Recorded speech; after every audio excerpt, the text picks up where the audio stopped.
Namaste and welcome to this special web discussion forum on COVID-19 and its impact in global economy. The program of Asian Institute of Diplomacy and International Affairs, which is the foreign policy-based think tank in Kathmandu. The world is facing the unprecedented challenges as a result of coronavirus pandemic. The latest data depicts that more than 1 million infections and 50,000 plus death toll. With no available vaccines to cure the coronavirus, the only options to fight against it is to increasing the testing, contact tracing, isolating, and lockdowns.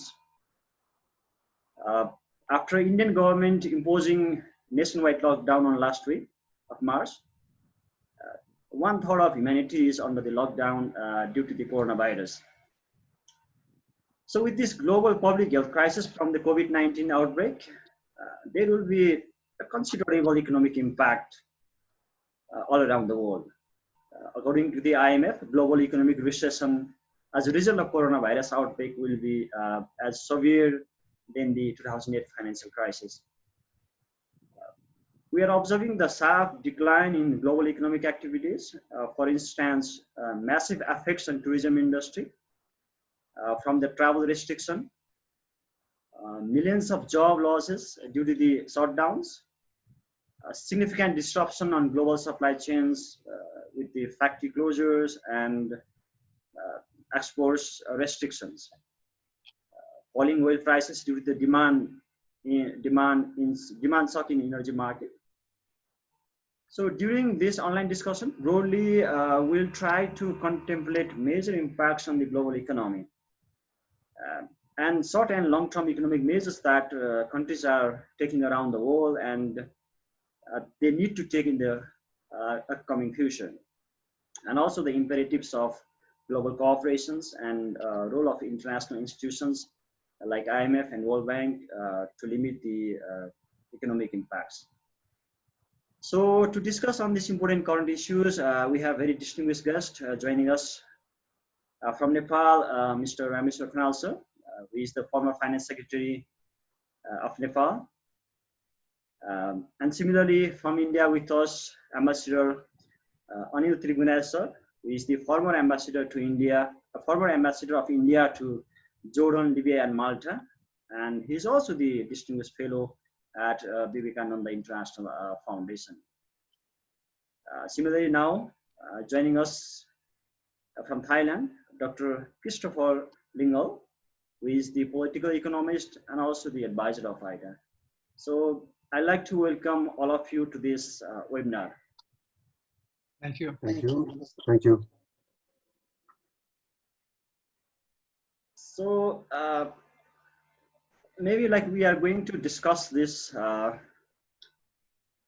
issues on 4 different parts. In first round, we'll just try to analyze the broader impact of COVID-19 in the global economic system. And in second round, we'll just try to rationalize the short-term and long-term economic measures that countries are taking and they should take in a national level. And in third round, we'll talk about the significance of global cooperations and role of international institutions.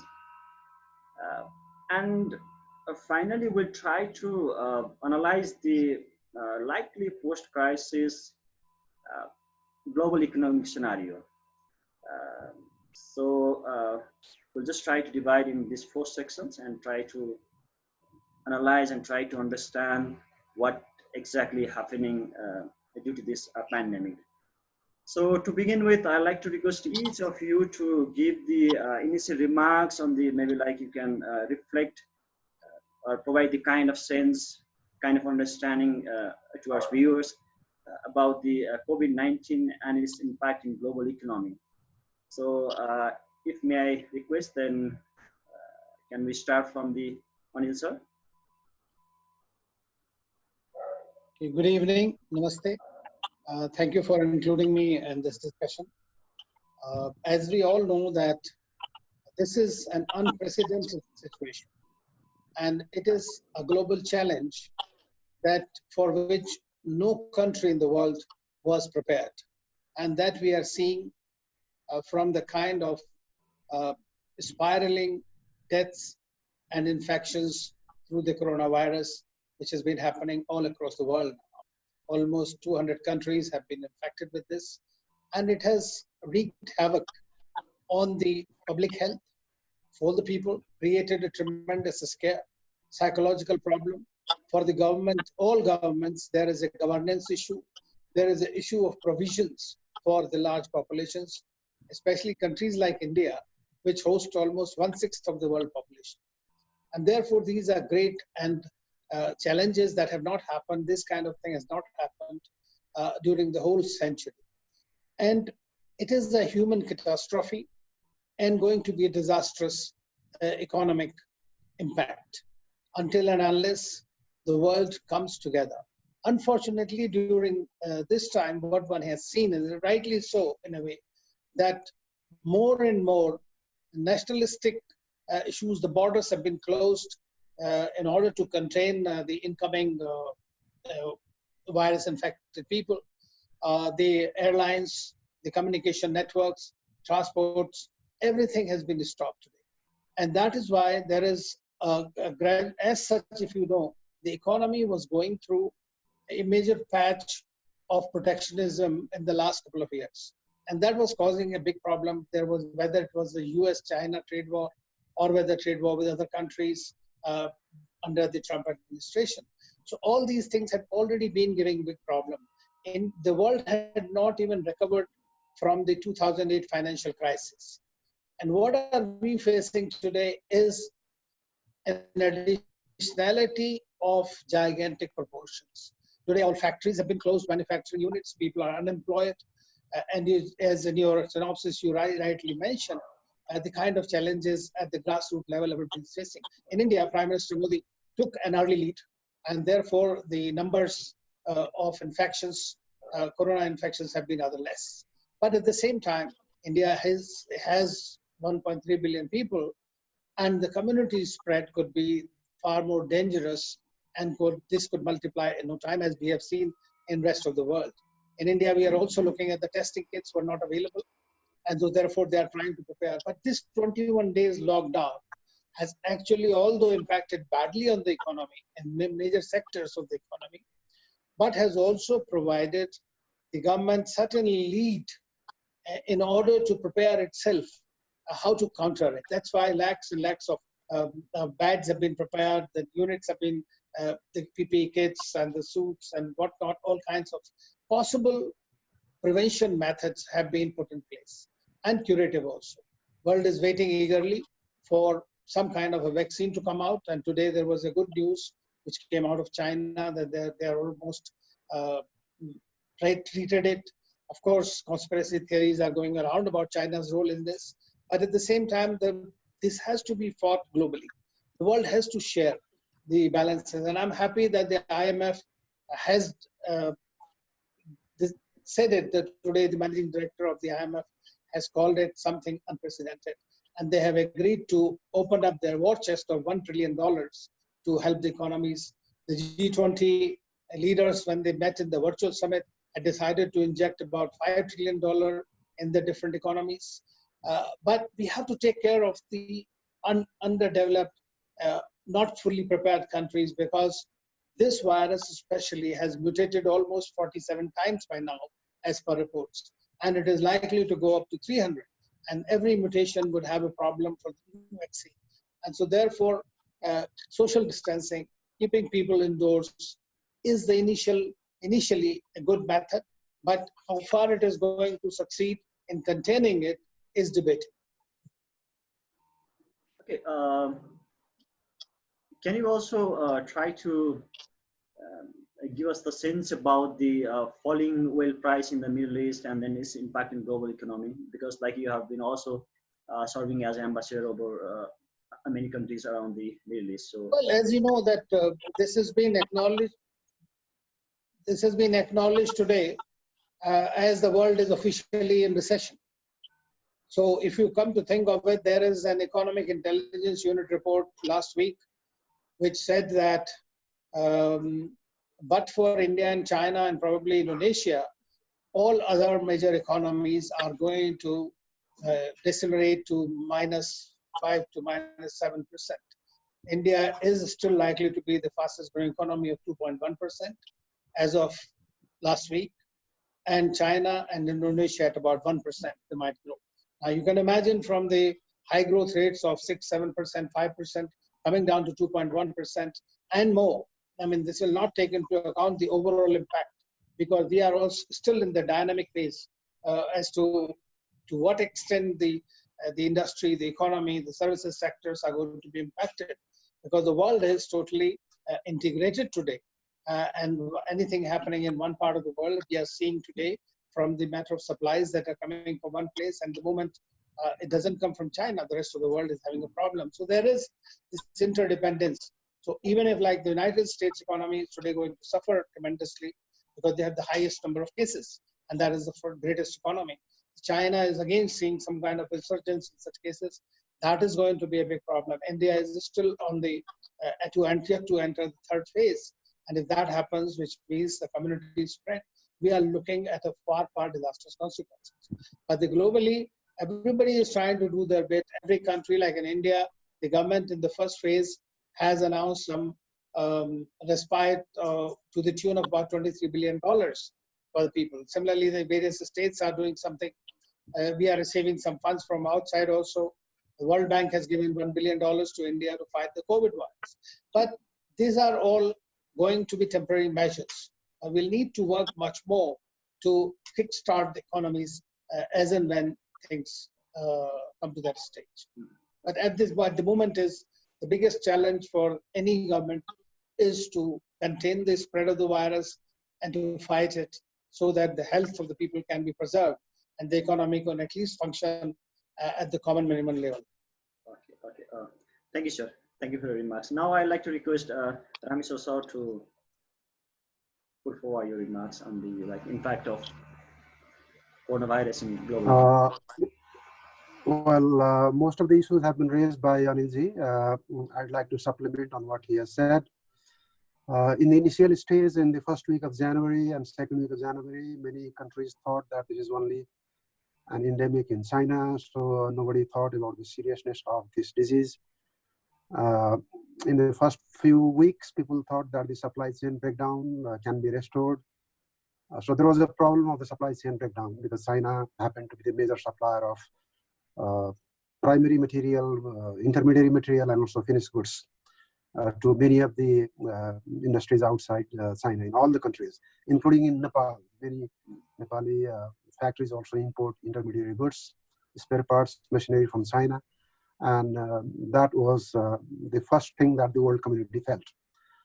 The second impact was on the stock market prices. The stock market throughout the world crashed, but government tried to inject liquidity so as to keep the stock market not falling.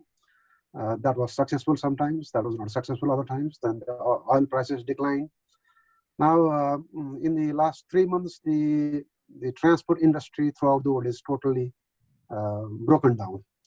The aviation industry, shipping industry, surface transport, everywhere, because all countries are locked down. More than 1/3 of the total population today is locked down. The consequences are on the tourism, the labor market outside the country. For example, in case of Nepal, Philippines, or many other countries, the labor market is not within the country. Our labor market is mostly outside the country.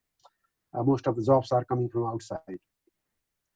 So all the countries, I mean, countries which don't have much incidence of coronavirus, for example, Nepal until today does not have much incidence of coronavirus, but is affected by the transmission channel that is coming from remittance or tourism, commodity market. So currently, of course, the global growth definitely will go down drastically. People have already talked about the recession. Nepal may not have negative growth rate this year, but the forecast for the next year is not that good. Globally, many countries will definitely have a negative growth rate for 2020. So economic growth now is not the problem. The problem is now keeping people's lives safer. That's one. Globally, that is the challenge. And second, keeping people's livelihoods safer, because many people who are poor, who are daily wage earners have lost their jobs. So job loss is significant throughout the world. That is the impact every country in the world has felt. Big industries, small industries, every type of business has suffered, because towns are closed, villages are closed, economic activities has come to a standstill. So this is a severe threat in our lifetime. In my lifetime, I have not felt this kind of threat. During global financial crisis, there was the meltdown of the capital market, there was crashing of the property market. Those could be revived, and was revived by 2012. All the countries in the last couple of years were really doing well. But this, the events of this year, 2020, because of the war that we are fighting, this invisible enemy, the virus is invisible. We do not know how it will behave, and when will this pandemic be controlled. So there are no definitive signs when is this going to come to an end. Global community made lots of mistakes, as a result of which I think we are facing this kind of situation today. WHO delayed in declaring the pandemic. WHO possibly also delayed in giving the right information to the world community about the threat that it might pose to other countries where initially there was no incidence at all. For example, India didn't have any incidence for first 1 month. Nepal also didn't have any incidence until the end of second month. It was only beginning of the third month. We had one traveler coming from outside who brought coronavirus with him.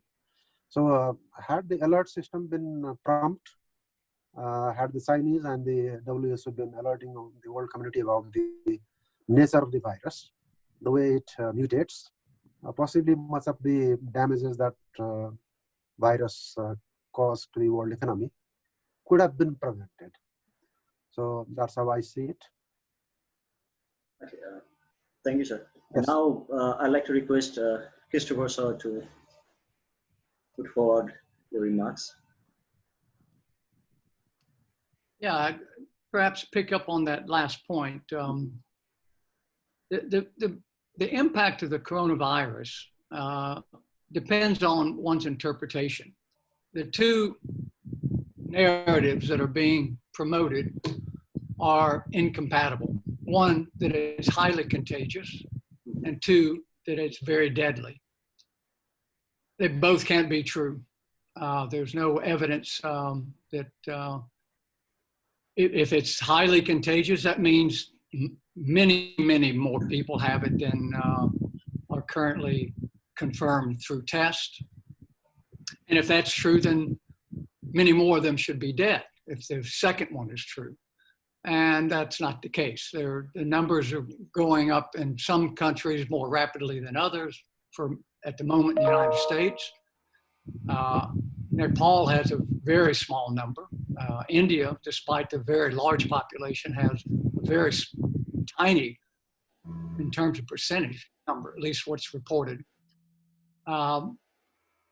So it turns out that I think the way that we're approaching this pandemic is a political problem rather than a medical problem. First of all, China made big mistakes at the outset in trying to convince people that the virus was not contagious from human to human. This narrative went on from early December until January. The World Health Organization did very little to bring clarity to this. They issued, as all governments have done, conflicting views and interpretations of all of this. Initially supporting China more or less unconditionally, accepting what China's regime reported. Then here comes Chinese New Year, and Chinese New Year, much of China's affluent population went to countries around the world, and including from Wuhan and Hubei. So this problem that we face now is really a political failure. And it's also a problem of interpretation and perspective. If we look at what happened in Italy, the high number of deaths in Italy could in part be explained by the fact that the annual flu deaths in Italy were below average, which meant that there was a larger reservoir of potential victims for a perhaps more deadly disease.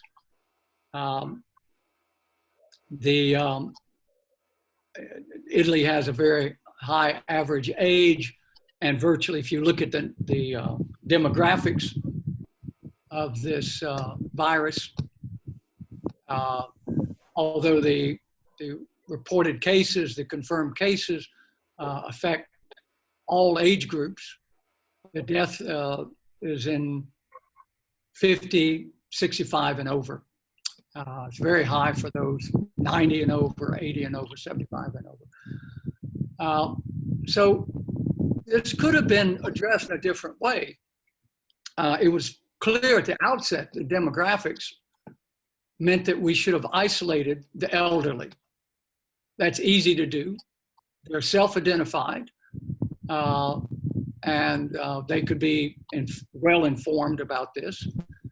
And those that didn't heed the message, well, you know, that becomes a problem for the community, but it also becomes a problem for them. That requires some self-restraint. The reaction of governments,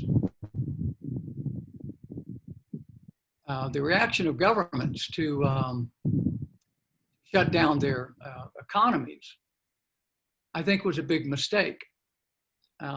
Total lockdown would mean you can't produce ventilators. That's obviously not a good idea. Total shutdown means that you're not going to have distribution facilities to get masks and protective gear to medical workers, the first responders that need to be protected at the outset, and so on. The people who need, or perhaps necessary to bring other medical equipment, or perhaps provide hospital facilities. So I think we should see this as a failure of political choices. As it turns out, democracy creates incentives for politicians to do more than they should because they're worried about the political costs if at some point later they didn't do enough. And since they don't really bear the full cost of these mistakes, they're more likely to engage in what I would call economic overkill, which I think has happened. In the United States, for example, 10 million private sector workers have lost jobs.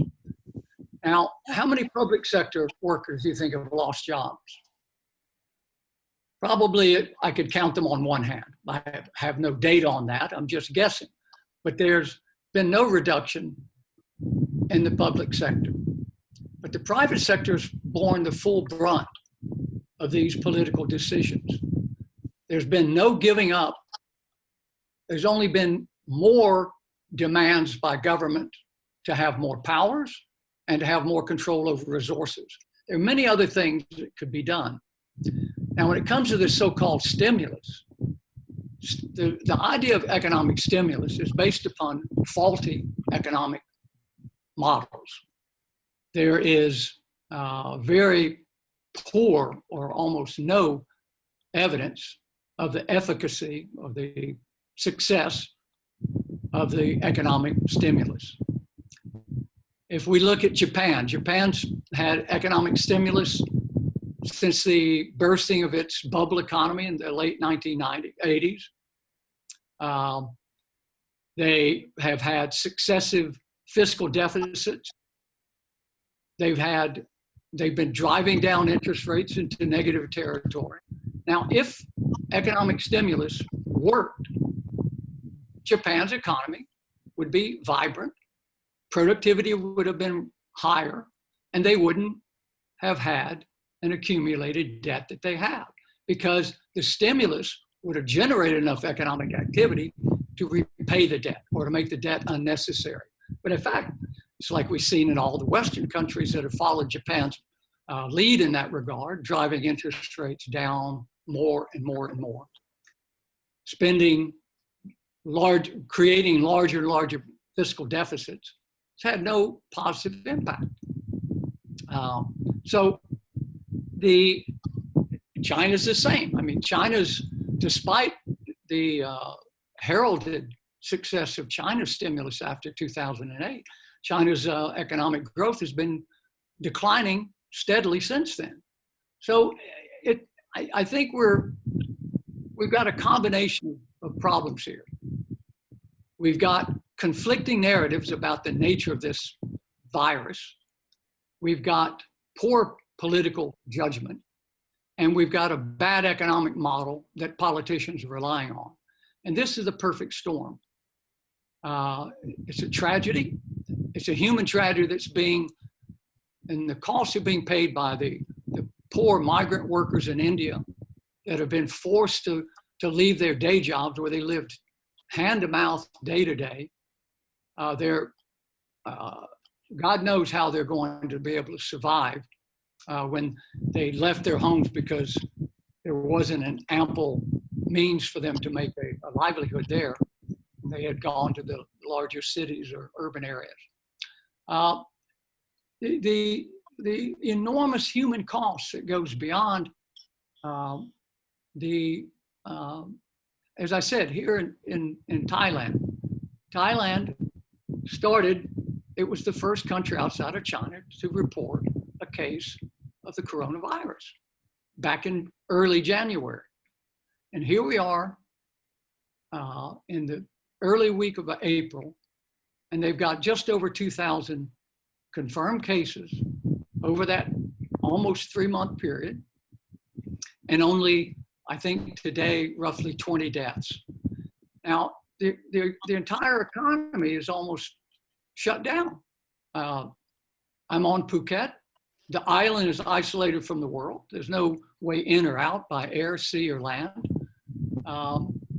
And this is, I think, an enormous miscalculation. People that were in a position of power throughout the world have engaged in economic overkill and have not made a competent or thoughtful cost-benefit analysis about what the cost of these precautions are.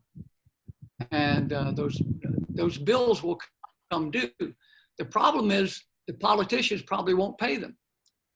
The people that will pay them were the workers there without jobs, the day workers in India that will perhaps literally starve to death, the people in China that have been released to go back to work and find that their factories don't have orders. That's the real human tragedy. Okay, thank you for your very elaborative explanations on the issue. So maybe most of you have already a little bit touched upon the economic measures that respective country has to take. So I'd like to now request, again, if you have to add something about the national economic measures taken by the respective governments, or what should they do in the likely future, and also connecting it with the imperative of global cooperations for surmounting the global economic crisis. For many countries, domestic resources are insufficient, so adequate international support is absolutely necessary, I think. So, and then how can international organizations like UN, IMF, and World Bank can play the proactive role in limiting the global economic fallout? So maybe you can give us the kind of sense about the ongoing relief package offered by the respective government as well as the international institutions, and are they sufficient, or there is a need to do more in order to like limitize the very severe ramifications of this pandemic. So maybe we can start from Rameshore, sir. Thank you.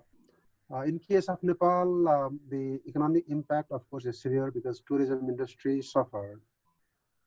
Nepal government had declared Visit Nepal year 2020 with a very ambitious goal of having 2 million tourists. That's exactly double of what we had in 2019. So many hoteliers, many tourism industry people had invested lots of money in creating new infrastructures, expecting higher tourist inflow. So their investment now is not going to give return, and they'll not be able to pay the loan. So there's a consequence on the banking sector, because banking sector will not be able to collect loans. So there's a domino effect of tourism in banking, and then manufacturing also is stalled now because of the lockdown, and also poor supply of raw materials and intermediate goods from China and other countries. Except agriculture, because Nepal's economy is mainly dominated by subsistence agriculture, and except the rural life, rest of the country is totally locked. Now there is also a threat to rural life and livelihood, because people are suspecting that many of the workers who came back from Gulf countries, Malaysia and other countries might have brought corona with them and may transmit to other people in the community in the rural areas. So they are refraining themselves from going to field working for their crops. Wheat harvesting season is on, maize cultivation season is on. We also have this spring rice cultivation. So major crops, of course, are affected. So initially we thought that agriculture will not be affected. Now we are also thinking that agriculture may also be affected, because people might not be able to work efficiently, or there might be rumors in the villages that working in the field together might spread the coronavirus. Because a couple of incidences have been found in Baglu, which is a remote district, and also in Kailali and Kanchanpur. They are also remote districts, not connected to Kathmandu directly. So the government has made very careful proposals on the economic package they are offering. The immediate problem was to address the needs of the daily wage workers who lost jobs. As Chris said, that in case of Nepal, even the government workers lost jobs. It's not only the private sector workers, because government also employs people in the construction industry who are mostly on a daily contract basis or daily wage basis. So immediate concern was addressing those people who are landless and who also lost income. So there is an income support scheme for them. It is only to provide the subsistence, the food. In some communities, they are providing food, meal. In other communities, they are providing cash. But that is funded by the central government. The amount that the central government has earmarked for all this is not huge. They have not even spelled out the amount now. There is another package through the monetary policy that the central bank has asked all the banks to roll over the debts that are due. So the time to repay the interest, the principal, has been extended. At the same time, the government also has extended the payment of taxes. So these are the relief measures given to the private sector and also to the daily wage workers. So it's not a huge, very costly affair. But the consequences on the future of the economy is very there's a serious threat to the future of the economy, in the sense that the entire development activities, the construction work has stopped now. The manufacturing, tourism, they'll take a long time to revive, to recover the lost ground. And small and medium scale industries also will take a long time to recover. So, and as Nepal's health system is very weak. In South Asia, possibly Nepal does not rank that high in its health services quality, although The primary health in the past used to be very good, but this kind of disease requires very good hospitals and good care. The number of ventilators, the number of testing machines, the number of testing kits. So the requirement for Nepal government in terms of scaling up the health facilities, in terms of enabling the medical professionals to provide better care, that requirement is huge. There's a huge gap, and that gap Nepal government alone cannot fulfill. So that's where the need of global cooperation, where Nepal is expecting, naturally, because we do not produce any testing equipments nor the testing kits. There's no company in Nepal which produces ventilators. So ventilators have to be imported, testing kits have to be imported, testing machines have to be imported, along with that many other medical supplies. So because the global market is in short supply now, there was a news yesterday only that consignment meant for Germany was transferred to USA. So in that scenario of scarcity, sourcing the materials, even if the government has money, has become difficult. Now there comes the question of money. As until last month, we were expecting that the remittance will not decline, but now there are news coming in from Australia, from Gulf countries, that if Nepali residents who are working there or studying there feel like they are not getting adequate support from the host government, they are free to leave the country and go back to Nepal. So now look at the threat. If Nepal has to accommodate all those people who had left and come back in hordes, in thousands of groups, then well, more than 5 million people are outside Nepal working or studying. So if these people come back, the first event itself, the remittance will dry. That means the foreign exchange will fall to a level where we may not be able to import our basic essentials. At the same time, the job market is not able to absorb all those people who lost their jobs outside. So the two prominent areas, in addition to ensuring the medical supplies are regular to a country like ours, two more issues for global cooperation is if the foreign workers in Malaysia or foreign workers in Gulf countries, where most of our people go, they shouldn't be losing job. I mean, the assurance for continued payment of salary, some respite for the workers should not be available only to the domestic workers, but also to the foreign workers. I mean, foreign workers have been the major contributor to their economic development during good times, Qatar or Saudi Arabia, UAE. So this Nepal alone cannot do it. There has to be a global voice. Global forums or global community must raise a voice that foreign workers should also be given the same guarantee and same assurance as the domestic workers are given. So it is just like the national treatment given to the foreign investment. If the money gets the national treatment, why shouldn't the laborers be getting the national treatment? So that's one second area of cooperation that the global community should be working on. The third area of cooperation for countries like us, where the foreign exchange balance has always been good in the past, but because of the coronavirus, the foreign exchange situation might deteriorate. So our ability to transact with the outside world might weaken. So for that reason, the support from International Monetary Fund or World Bank, not in the traditional format where aid was tied to any project or any activity, but in the form of budget support, or in the form of foreign exchange support, or in the form of macroeconomic stability, implementing macroeconomic stability measures. So that kind of innovative instruments have to come from the foreign multilateral institutions. So these are the areas of cooperation for the global community. And finally, as I raised in the beginning, and Chris also supported that the alert system in the beginning was really hopeless.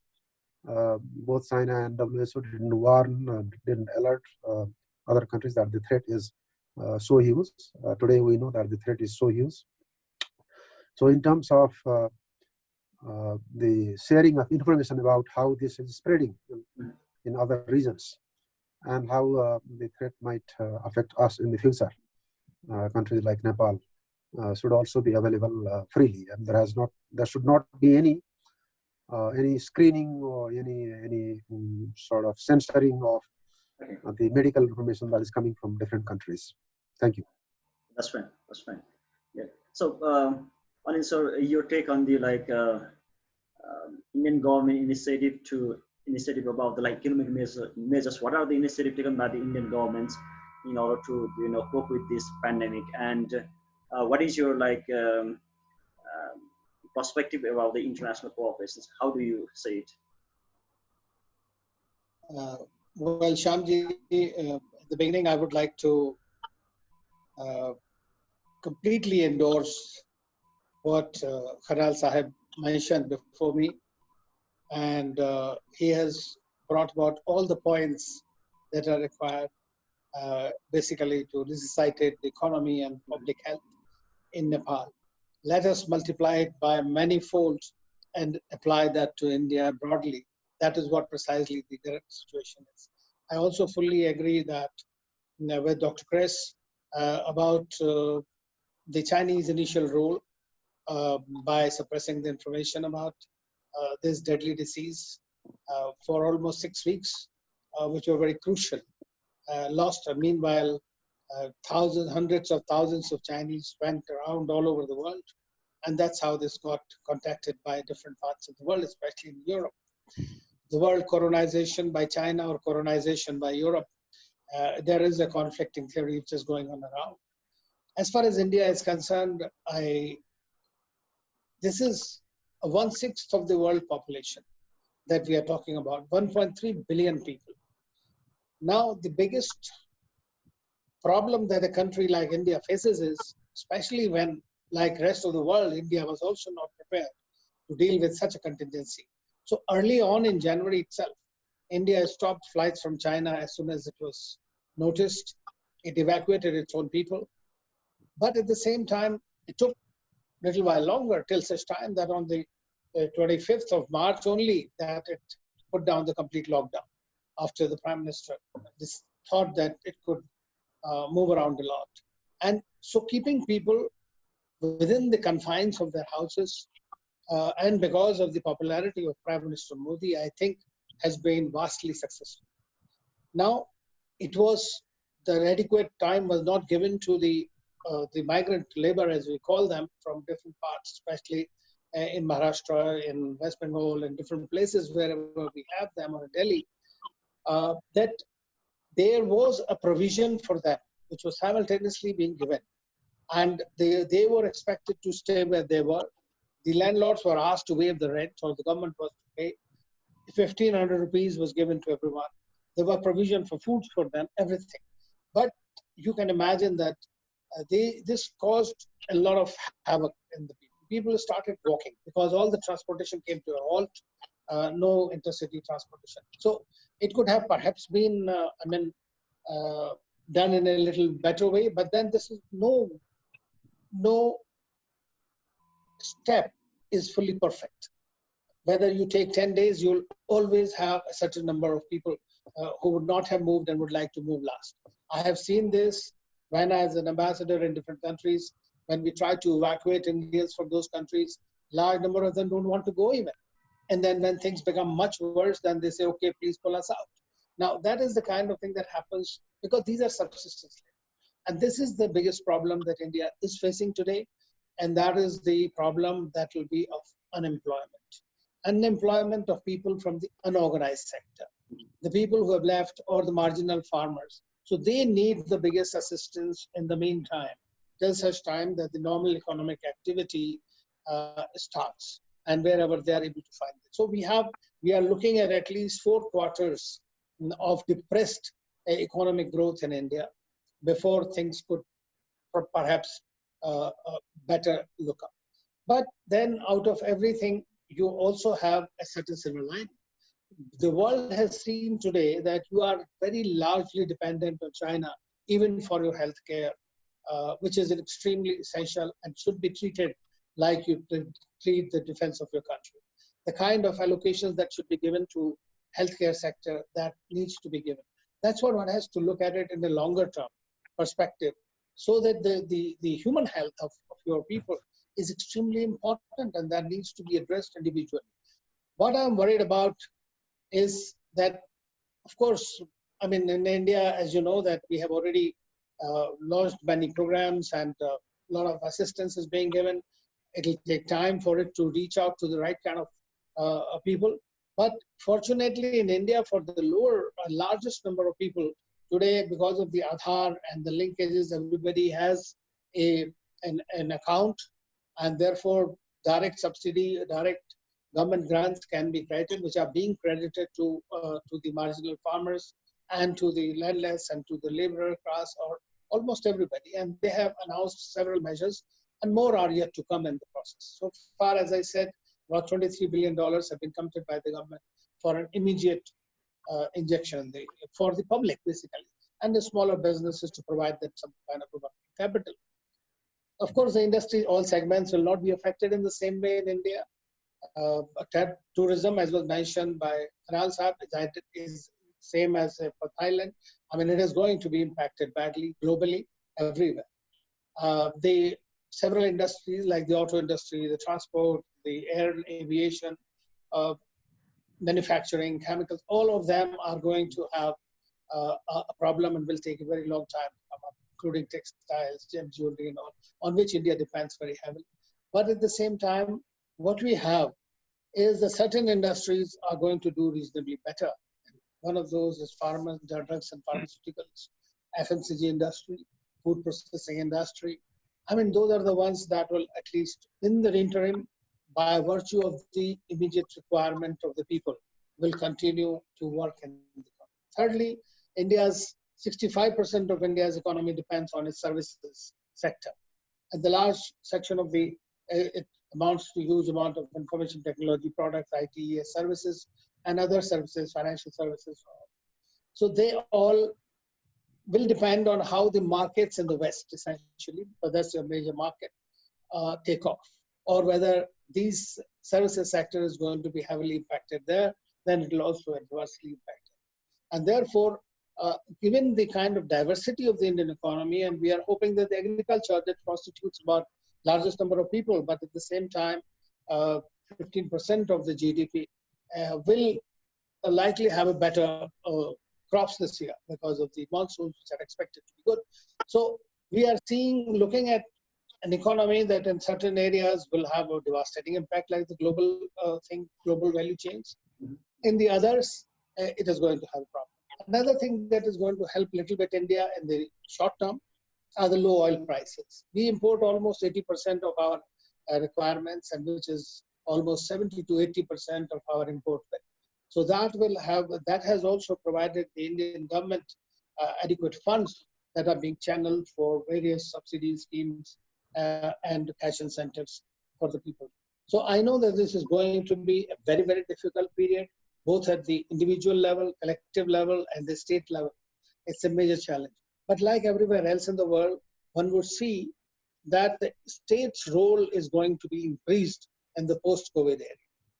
Whether it is the international organizations like the IMF or the state central governments, federal governments in this state, they are going to be the movers. But they should not indulge in greater protectionism, because today the need of the hour is still the joint efforts to fight not only this virus but to revive the economy.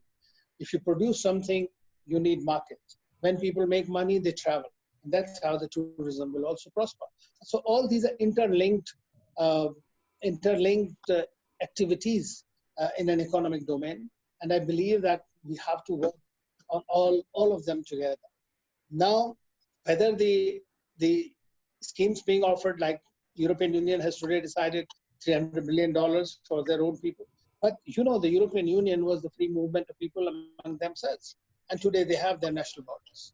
So my fear is that after this COVID-19 is over, a large number of countries that depend hugely on tourism may find that the professionals, tourists, individuals may have certain more restrictions while they're traveling. then we might have a new kind of a world where the problems between US and China might be further accentuated as far as the leadership role is concerned. Either somebody will accept it or not accept, those are going to be the major problem. Because today, ironically, while the US became in the last few years as the more protectionist, China somehow came out in favor of the liberalism, which is not associated usually with it. So we are looking at a very different kind of a global order, which is going to come. But in the short term, all of us, all the countries in the world are in it for a major hiatus. Thank you, sir. So, Dr. Kish, your take on how respective national governments should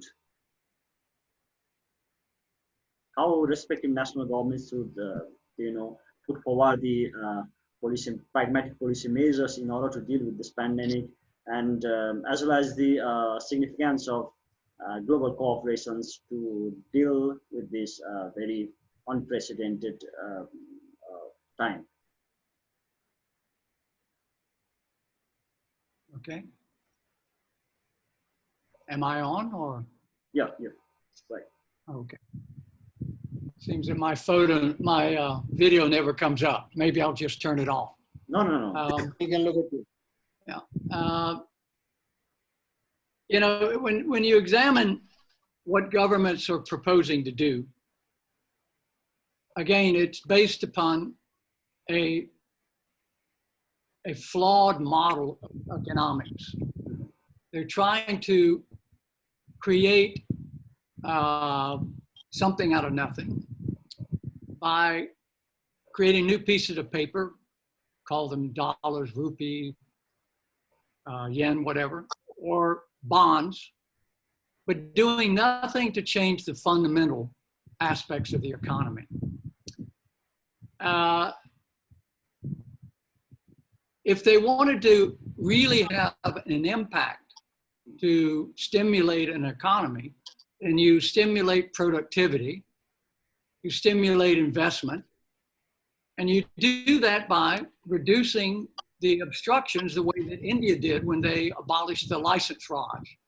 This opened up opportunities that were not available previously and set India on a growth path that it would never have enjoyed if the license Raj had not been eliminated.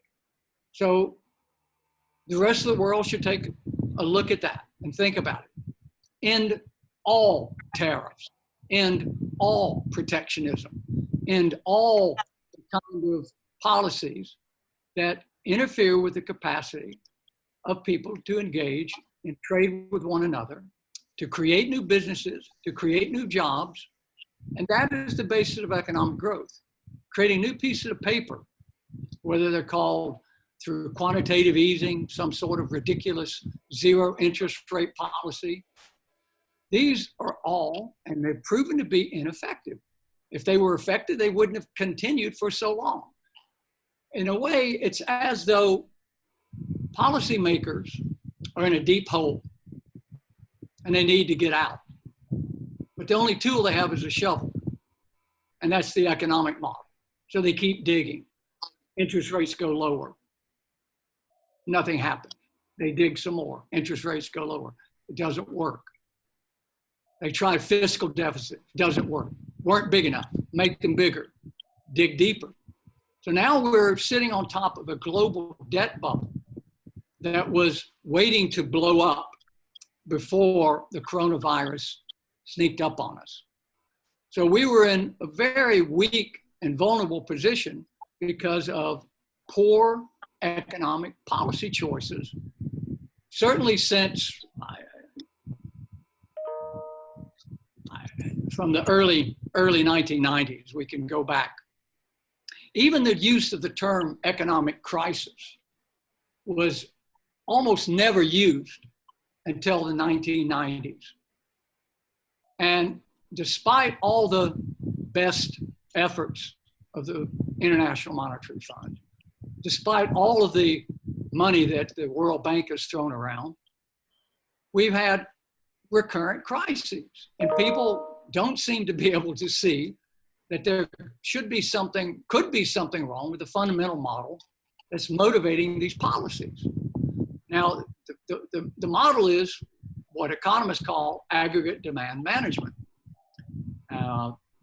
driven by the work of John Maynard Keynes.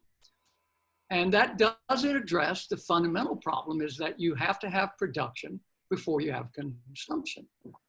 You try to put one before the other, it's putting the cart before the horse. You cannot have consumption unless something is literally produced. And pretending that we're going to solve, and these problems, sorry, one of my other colleagues here mentioned that we haven't recovered from 2008. That's exactly right, because we follow the wrong model. All the central banks have been doing the same bad thing. All the governments have done the easy thing: borrow money, spend more. Why? It's populism. They gain votes, they gain political support, and there's no one out there, very few people like myself, that have been willing or interested in challenging the sort of status quo thinking on this. And so here we are. Now we got this coronavirus. They're trying to use the same failed economic approach without examining the fact that it's failed so consistently in the past. If these stimulus policies had worked, Japan would have a robust economy. Japan would not have the world's largest debt to GDP ratio. If these policies work, the United States would have 3 or 4% growth before the recent slowdown. India might have had 8 or 9%, 10% more.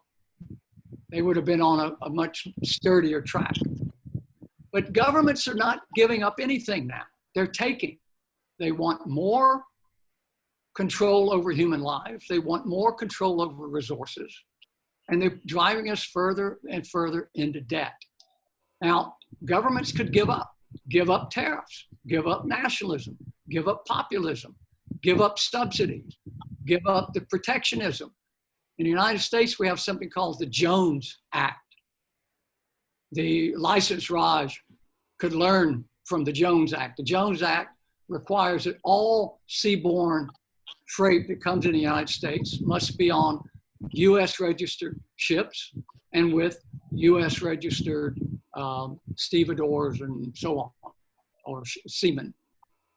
Now, this supposedly protects a few American jobs. There are not that many people that work in the maritime industry. But what the maritime industry brings into the United States, everyone consumes, and everyone pays a higher price for it. Now, this is a government regulation. This could be removed by the stroke of a pen. At best, when governments face problems like this, they make the reduction in those onerous regulations temporary. They never make it permanent. But when they, sorry, am I cut off again? Someone else's face is appearing. Oh, I guess you don't like to see my face. That's not the fact is that when in between, like if some disturbance from the certain speaker came, then that automatically appears as a screen. Well, anyway. Yeah. So is my audio and visual working? Because I see all of you on the center screen, but I never see me. We see you. Okay. You should go to another page where you can see all. Yeah. You should go to another page. There are different pages where you can see all. Anyway, that's fine. Well, show anybody but me. That's fine. So what we're seeing here is governments aren't giving up anything. They're not giving up power. They're not giving up regulation. They're not reducing taxes. They're not. This is the way to put money back in the hands of the people. Reduce the burden of the state. And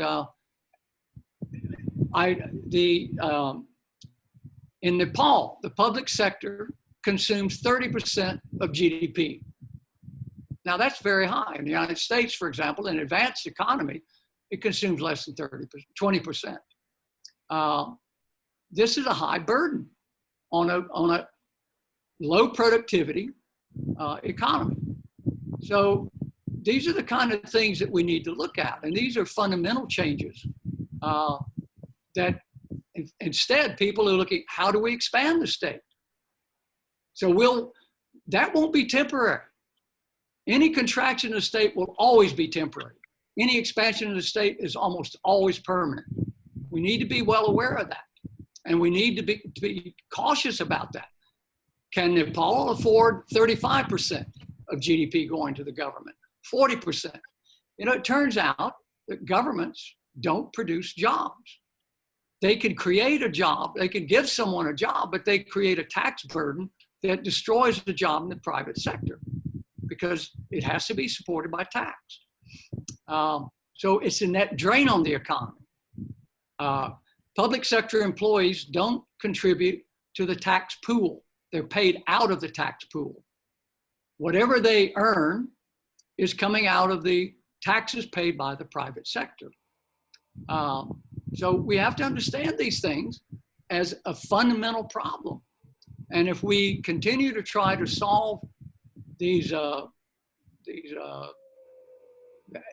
economic conditions that we're faced with by expanding the public sector, we're setting ourselves off into the path of Japan, where we'll have perpetually low economic growth. Japan since 1990 has had a no growth or low growth recession, despite massive, continuous, expanding, perpetual fiscal deficits. Nothing's happened. Driving interest rates lower and lower and lower. Still the same. They didn't stop. They keep digging the hole deeper and deeper, and all the countries are doing the same.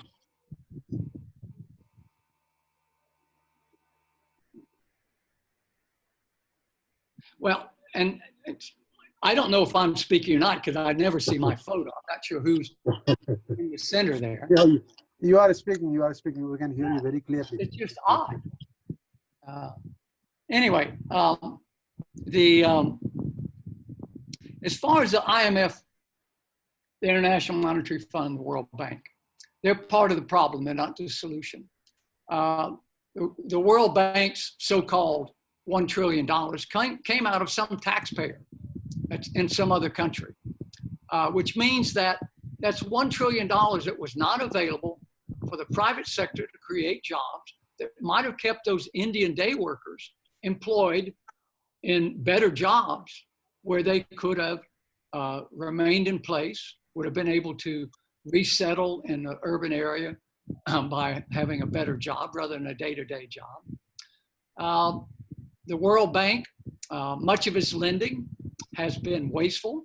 I remember years ago, Joe Stiglitz, when he was at the World Bank, said that roughly 30% of the loans made by the World Bank, according to the World Bank's assessment, I don't know what an outside auditor would have said, but an internal audit said that 30% were basically wasted. They weren't repaid. They were non-performing. These loans did not do what they were meant to do. So that's an enormous amount of money that's just gone down the drain. Looking to those organizations for guidance is not going to be helpful because they have not been net contributors, especially in the sense that we see crisis after crisis after crisis that's created after these international agencies get involved. They have not solved the problem. The problem will only be resolved if we restore the capacity of the private economy to create new jobs, to create rising productivity, and to expand output so that people have decent living wages. Okay, thank you, Dr. Kish, for critically analyzing the role of the government and as well as the international institutions. Maybe like you try to reflect that the insufficiency of their like contributions to manage this pandemic.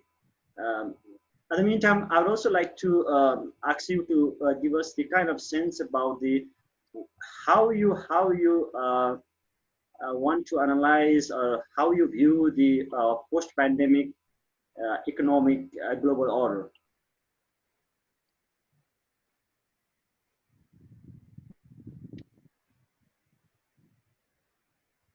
Who are you asking? Dr. Keys. Yeah. In which order are you asking? Are you asking to a particular person? Yeah, now I'm asking to the Dr. Keys. So, Dr. Keys, can you give the kind of sense about the how you perceive the post-pandemic global order?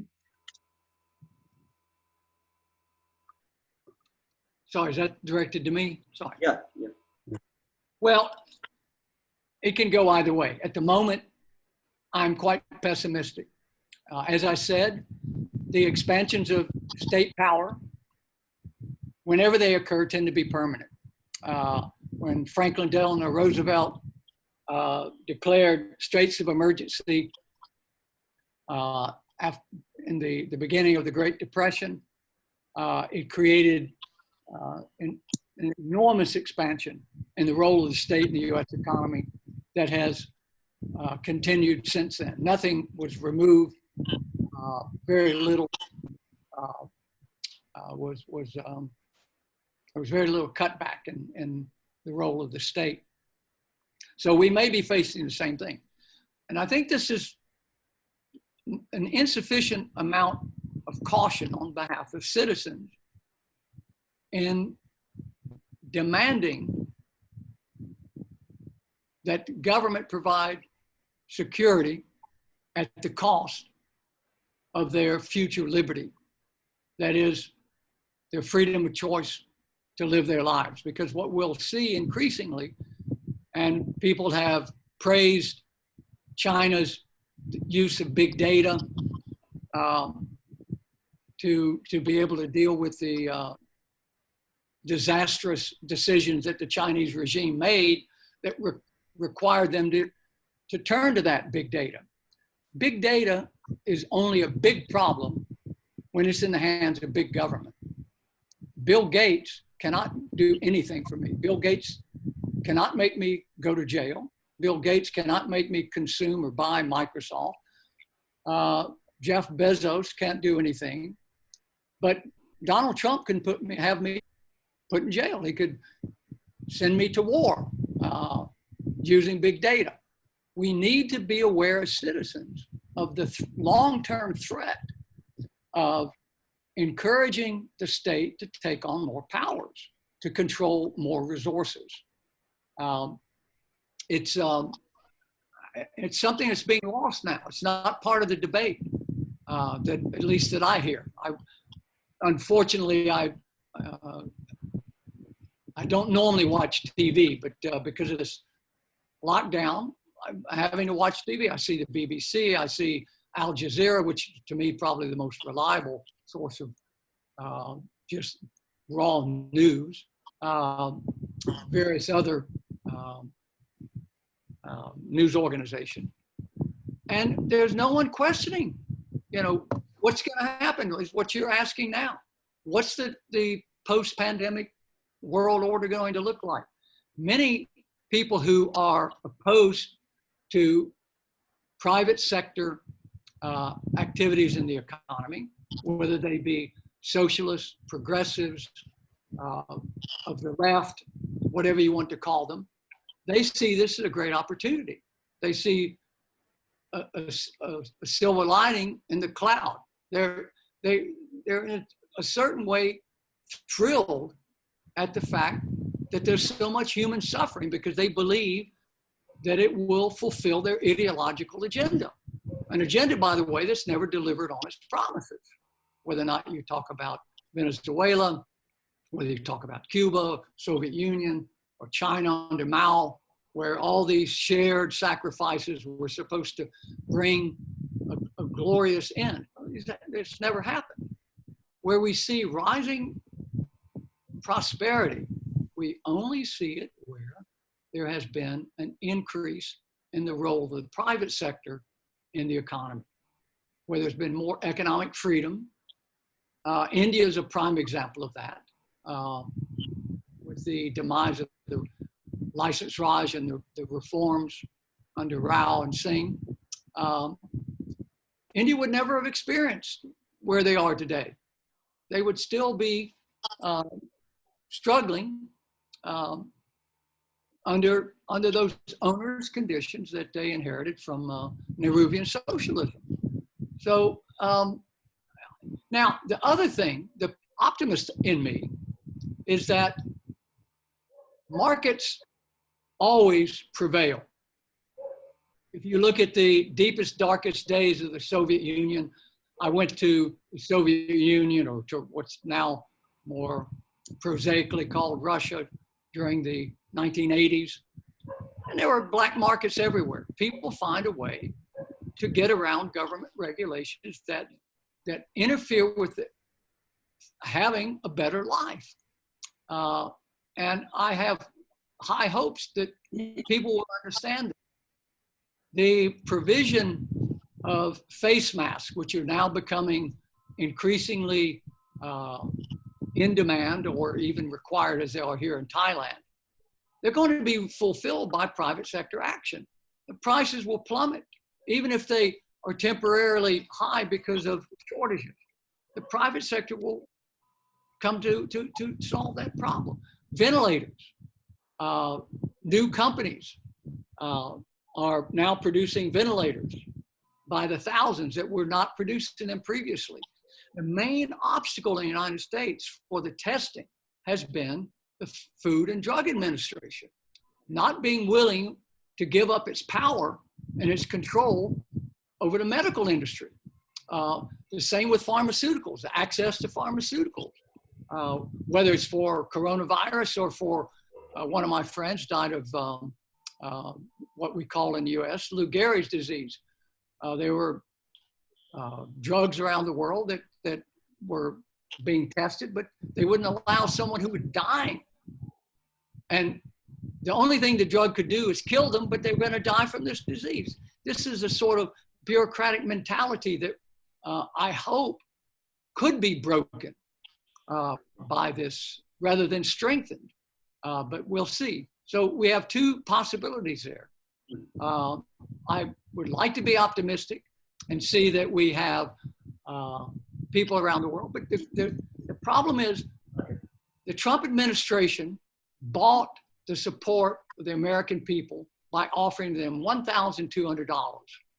Now that, for 160 million people, that comes out to about $240 billion. Now, how much money was allocated in order to get that $240 billion into the hands of those Americans? $2.2 trillion, 10 times, 10 times. Now that's crazy. So in other words, 10 cents for every dollar that was supposed to help Americans got to their hands. The rest of it, well, where is it? Governments are very expensive. Government employees have nice pensions. They have better pensions in the United States than private sector workers. They have federal government workers make roughly 40% more than the average taxpayer. The average taxpayer now doesn't have a job. The average federal government employee is still working, still receiving wages, will still receive those nice, comfortable pensions. There's no shared sacrifice here. All the costs are being borne by the private sector. Not all, but virtually all. And this was something I would like to see change. That $1,200, none of it should go to public sector employees because they are not losing anything. Their jobs are not threatened. This is unfair. It's unreasonable that they would receive that. Now, if you took the money away from them, there would be more money to be spread to the private sector. That would only be fair. That would only be just. But that's not what politics is about. Politics is about,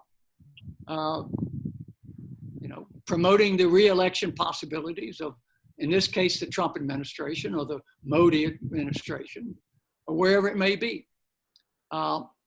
this is one of the great problems that we face. Yeah. That politicians don't necessarily make the best choices for the people. They make the best choices to promote their re-election possibility. Okay. Yeah. Thank you. Now I'd like to go with the Khanal sir. So your take on how the post-crisis will look like economically.